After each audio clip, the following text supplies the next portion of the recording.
Dreading that back-to-school paperwork? If you're fighting for your neurodivergent child's accommodations, you are not alone. Welcome to the Rising Parent Podcast. I'm Tim. And I'm Edna. Today's episode is ADHD School Success, Master IEPs, 504 Plans, and Home Routines for Neurodivergent Children. We're diving into the exact scripts to use when the school says no, how to design an ADHD-friendly homework corner, and building a true partnership with teachers. Let's get into it.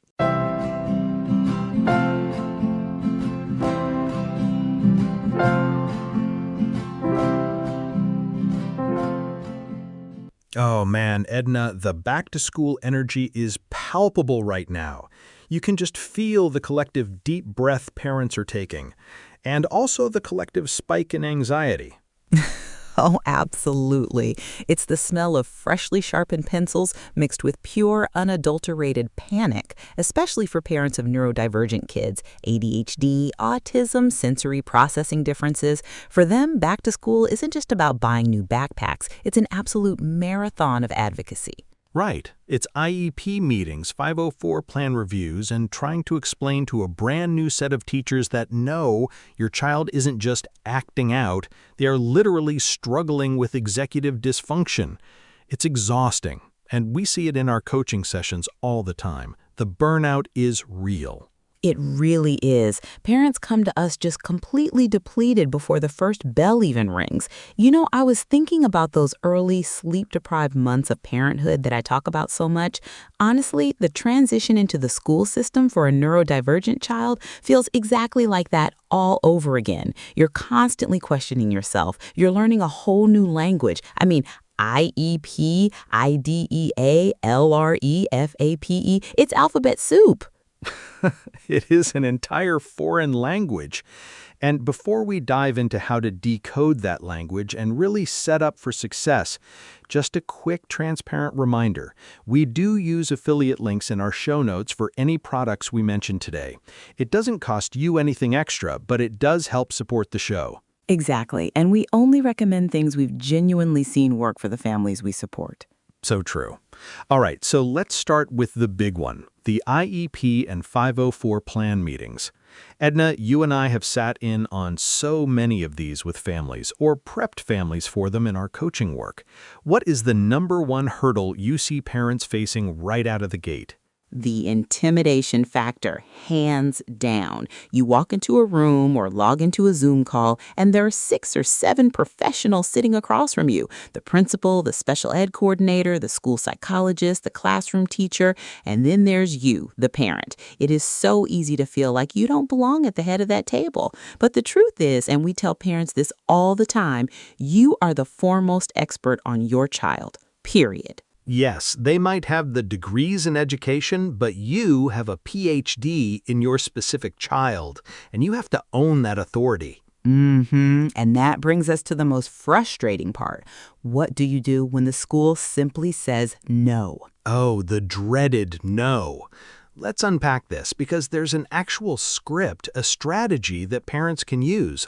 I was working with a family in one of our coaching sessions recently. Let's call them the Millers for privacy reasons. They have an 8-year-old with ADHD, primarily inattentive type, and he's super smart, right?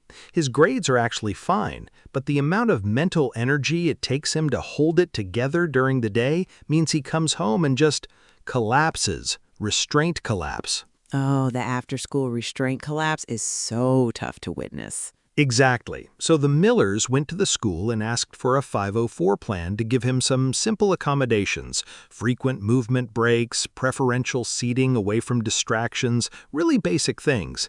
And the school looked at his straight Bs and said, he's performing at grade level, so he doesn't qualify for accommodations.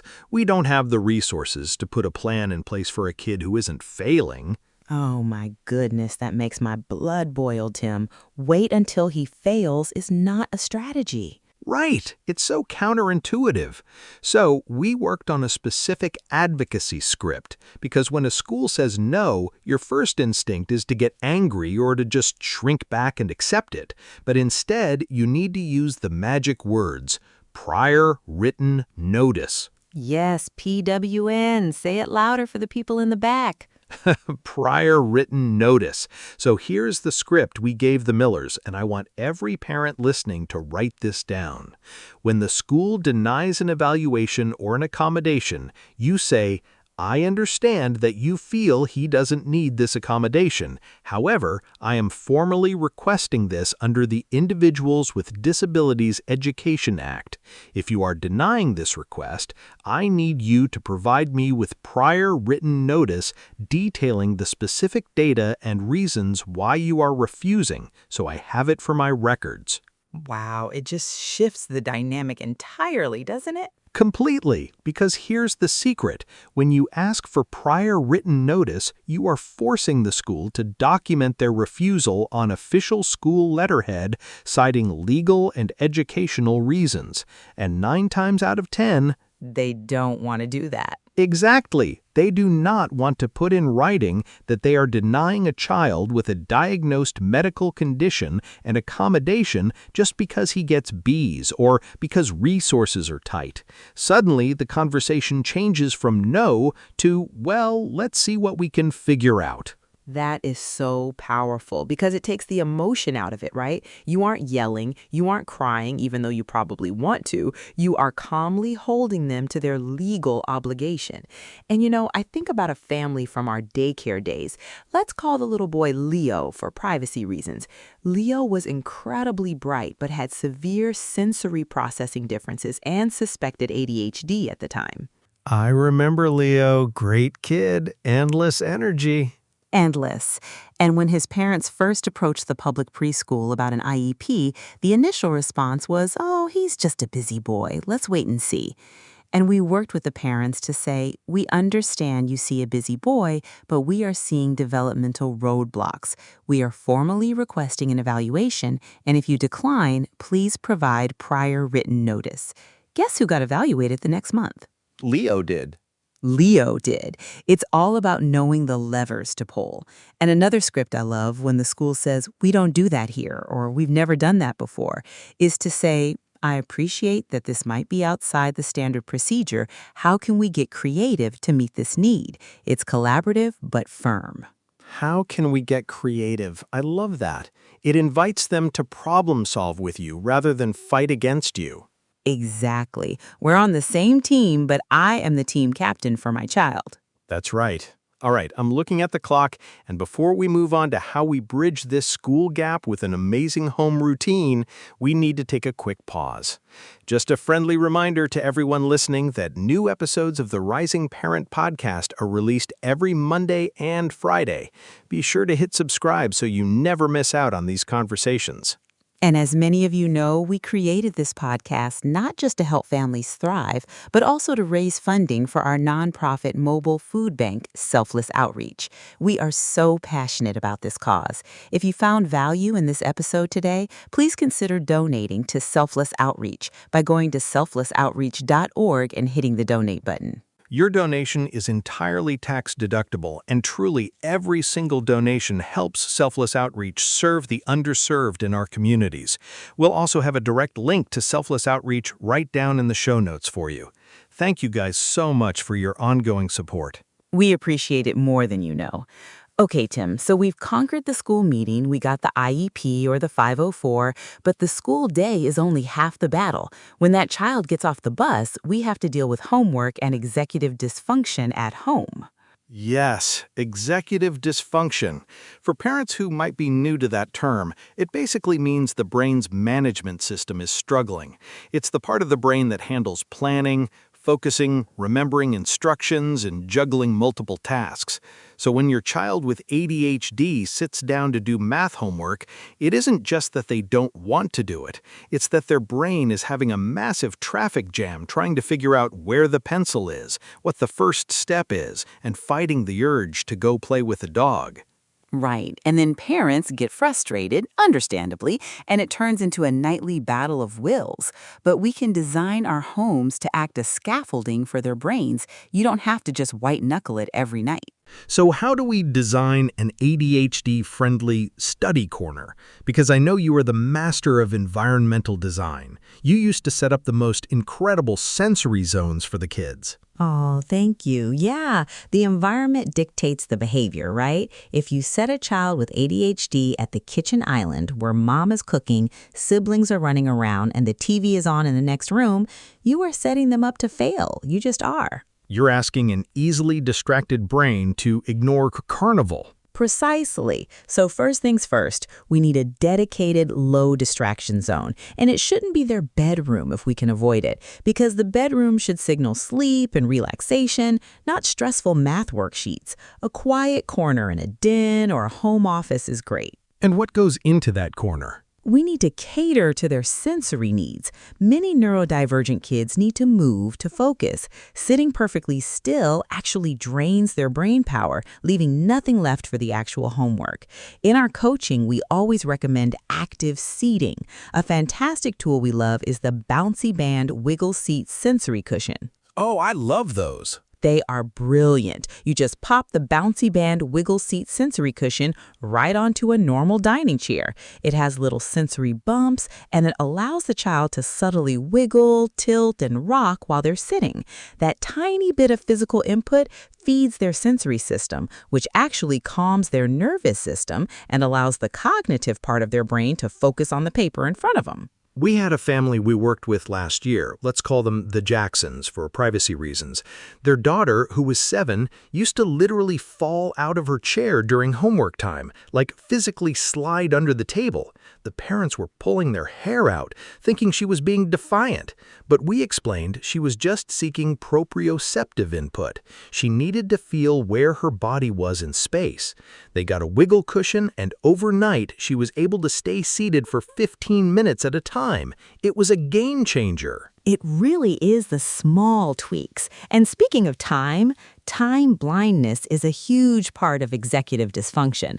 Telling a kid with ADHD, you need to study for 20 minutes, means nothing to them. Time is this abstract, slippery concept. 5 minutes can feel like an hour, and an hour can feel like 5 minutes. Exactly. So we have to make time visual. You cannot set up an ADHD homework corner without a visual timer. The time timer plus 60-minute visual timer is our absolute go-to. Yes, the red disc. The red disc. For those who haven't seen it, the time timer plus 60-minute visual timer has a bright red disc that slowly disappears as time elapses. It doesn't loudly tick, which is great for auditory sensitivity, but it lets the child see time moving. So you say, we are going to do spelling words until the red is gone. It reduces anxiety so much because they can physically see the end is in sight. It eliminates the "are we done yet? How much longer?" loop that drives parents crazy. Right, and it gives them a sense of autonomy. They can manage their own work blocks. You know, another thing we see a lot with the home setup is auditory distraction. We talked about the visual and the physical, but the auditory input can totally derail a neurodivergent kid. If they hear a lawnmower outside or a sibling playing a video game upstairs, their brain hyper-focuses on that sound. Oh, for sure. We had a little girl in the daycare. Let's call her Chloe for privacy reasons.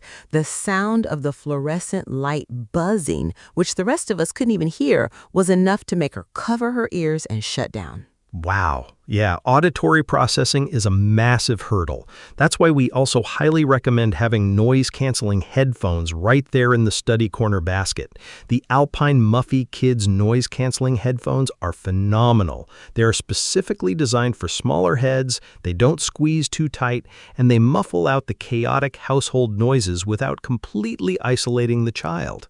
I love those. The Alpine Muffy Kids noise-canceling headphones are also great because they're so durable. And putting them on can actually become part of the transition routine. It's like putting on a uniform. You sit on the wiggle cushion, you put on the headphones, you set the visual timer.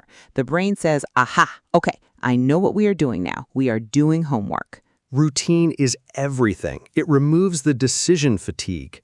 Absolutely. So we've got the school legalities handled. We've got the physical home environment set up. Let's talk about the missing link, the bridge between the two, collaborating with the teachers. This is where things can get really sticky really fast because, let's be honest, teachers are overworked. They have 25 to 30 kids in a classroom, and maybe 5 or 6 of them have IEPs or 504s. As a parent, you want to be an advocate, but you also don't want to be labeled as the problem parent who is sending an essay-length email every single morning. Right. You catch more flies with honey than vinegar, as my grandmother used to say. We have to establish a positive homeschool communication loop. And this is a huge focus in my coaching sessions when I deal with communication breakdowns, because I see parents who are so anxious about their child's day that they badger the teacher, or conversely, parents who are so intimidated that they never communicate at all until there's a massive crisis. We need a middle ground. So how do we find that middle ground, Tim? What's the strategy? You have to set the expectations early, preferably in the first week of school, and agree on a system. I worked with a mom, let's call her Sarah for privacy reasons. Sarah's son had severe ADHD and impulsivity issues. In the past, Sarah and the teacher were communicating via this daily behavior binder that went back and forth in his backpack. Oh, the dreaded behavior binder. I have feelings about those. Right? It was just a daily log of everything he did wrong. Talked out of turn, didn't finish math. Sarah was getting depressed reading it. The teacher was annoyed filling it out, and the poor kid felt like he was carrying a daily indictment home in his bag. It was ruining their evenings. It's so shaming for the child. Completely. So in our coaching, we scrapped the binder. Instead, Sarah sent a very collaborative email to the new teacher that said, "I know you are incredibly busy. To help us support our son at home, could we agree to a quick bulleted Friday afternoon email check-in? Just 2 things he did well this week and 1 thing we need to work on at home." Oh, the sandwich method. A positive, a constructive critique, and a positive. Exactly. It took the teacher 3 minutes on a Friday. It focused on the positive, which boosted the kid's self-esteem, but it still gave Sarah a heads up on where he was struggling so they could practice over the weekend. And it built such a great rapport between Sarah and the teacher. The teacher felt respected, not interrogated. That is such a great reframe because teachers want the child to succeed just as much as we do. But when we approach them defensively, they put their walls up. I always advise parents to start any communication with the teacher with an acknowledgement of their hard work. I know how much energy you put into the classroom, or I so appreciate the way you handled X yesterday. Empathy goes such a long way. Yes, and keep it brief. Teachers do not have time to read a novel. If you need to discuss something complex, don't do it over email. Send a short note saying, "I'd love to partner with you on a solution for his reading struggles. Can we schedule a 10-minute phone call next Tuesday?" And if an accommodation isn't being met, say the 504 says he gets extra time on tests, and you find out he wasn't given it, how do you address that without going scorched earth? You assume positive intent, but you remain firm. You say, "Hi, Mr. Davis. I noticed Johnny didn't get his extended time on yesterday's history test. I know you have a lot of moving parts in the classroom, but extended time is a crucial part of his 504 plan. How can we ensure this is implemented for the next quiz?" It's polite. It gives them the benefit of the doubt, like, hey, I know you're busy, you probably just forgot, but it clearly signals I am paying attention and I expect the legal document to be followed. Exactly. It's the velvet hammer. Soft on the outside, solid iron on the inside. The velvet hammer. I love that.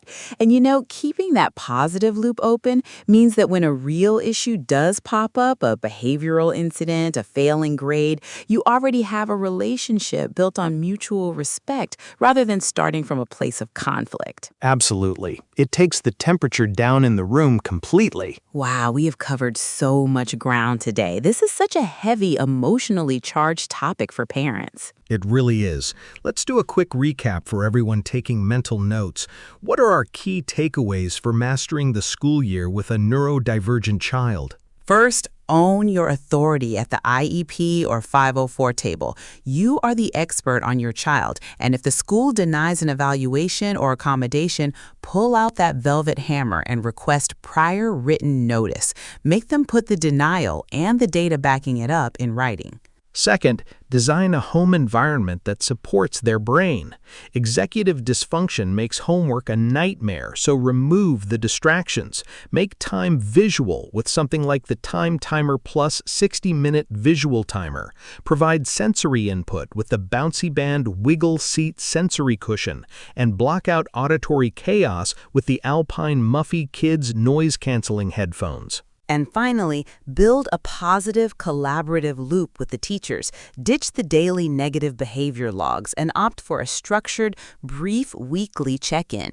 Assume positive intent, lead with empathy, but always hold them accountable to the plan. Nailed it. Parenting a neurodivergent child through the school system is not for the faint of heart. It requires thick skin, endless patience, and a whole lot of grace, both for your child and for yourself.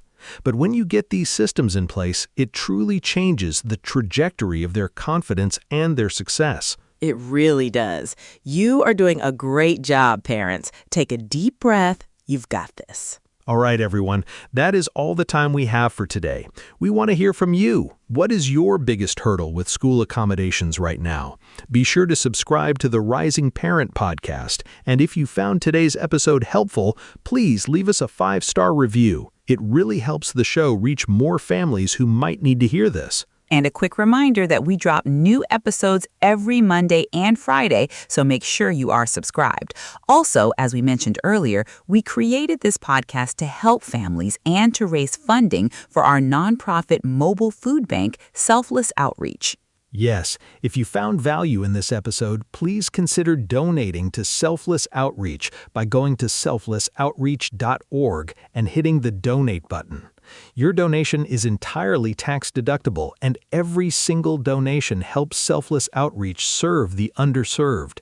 We will have a link to Selfless Outreach right down in the show notes for you, along with links to all the products we mentioned today, like the visual timer and the wiggle seat. Thank you all so much for hanging out with us today. Keep advocating, keep loving those kids, and we will catch you in the next episode. Bye, everyone.